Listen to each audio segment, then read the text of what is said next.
All right, so I'm gonna make this shaky little video to show you how to use the calculator for these questions, because I think this is gonna be your biggest issue. So I figured I'd do this first and then I'll worry about the rest. So whenever you're making these sort of questions, you need to make sure you know where you're going. Like, are you shading to the left? Are you shading to the right? Like, that's something you need to know. So if they do not have the graph made for you with the shading, you should make your own mini version. This shouldn't take you more than a couple of seconds. The curve doesn't have to be beautiful, but this way you know which side it's been shaded. Okay, so this particular question, I have stolen it from 7.4. It says find the area of the shaded region. The graph depicts a standard normal distribution.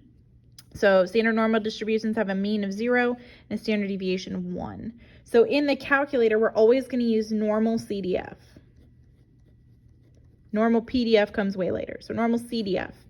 And you'll have 4 things that you need. Okay, you need the upper hold on. I think it's lower first, but that's an easy check. All right, so you need the lower value first, and then the upper, and then the mean, and the standard deviation. So because 7.4 is all standard normal curves, your mean and your standard deviation should be 0 and 1 for pretty much all of these. Now, because I want to go to infinity on the right side, okay, I can't put infinity in the calculator. So what I'm going to do is, because it's the positive side, I'm going to put positive 1, capital E, 99. This is a bigger number than I have words for. I think it's a quadrillion, but it's probably more than that. So the lower portion is where the lower side of my shading stops. It stops at negative 1.09. So when I go to normal CDF, this is what I see. So my normal CDF should start at the lowest value, which is the negative 1.09. My biggest needs to go on to basically infinity. So I'm going to say 1. Here's the capital E's in blue. So second comma, 99. This is literally like a quadrillion. Like, it's a huge number. And then the mean, standard deviation, and I'm going to say paste. And then enter one more time. And there is my probability. So I got 0.8621 when it's rounded to 4 decimal places. Okay, so this is the probability that Z is greater than negative 1.09. Okay, if you wanted to do less than, you just switch this. Okay, so I had another example for less than. Where's my less than? Here's my less than.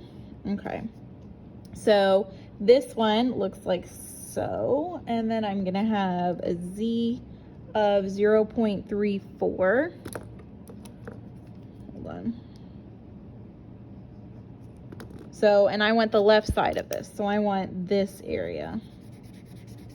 Everything less than that Z score. So I'm still gonna use normal CDF. Okay, but this time my left needs to be the lowest value I can possibly make, but because it's on the left side, this is the negative side.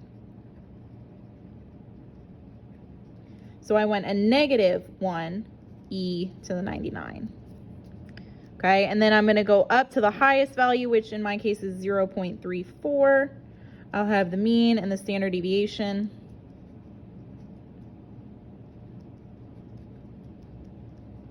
So then I go back to my calculator. So second distribution, the second one.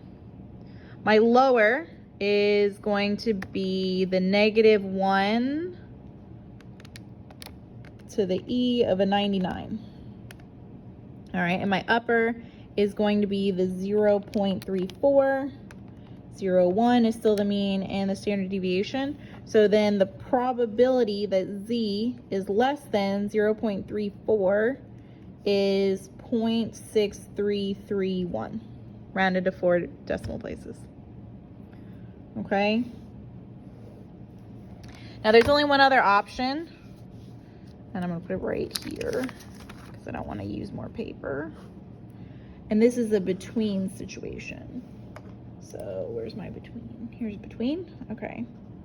So I have a Z score down here of negative 0.86 and one up here of Z is 1.28. Okay, and I went a between z-score. That means I want from here to there. So I'm still going to use normal CDF. But my lower this time is the lowest z-score. Upper is the higher z-score. The mean is going to still be 0, and the standard deviation is still 1. Okay, so pull this back out. Second distribution, I want normal CDF. So my lower this time is going to be negative 0.86. My higher is 1.28. Mean and standard deviation didn't change, so that makes my probability that Z is between these two equal to 0.8997 when it's rounded to 4 decimal places.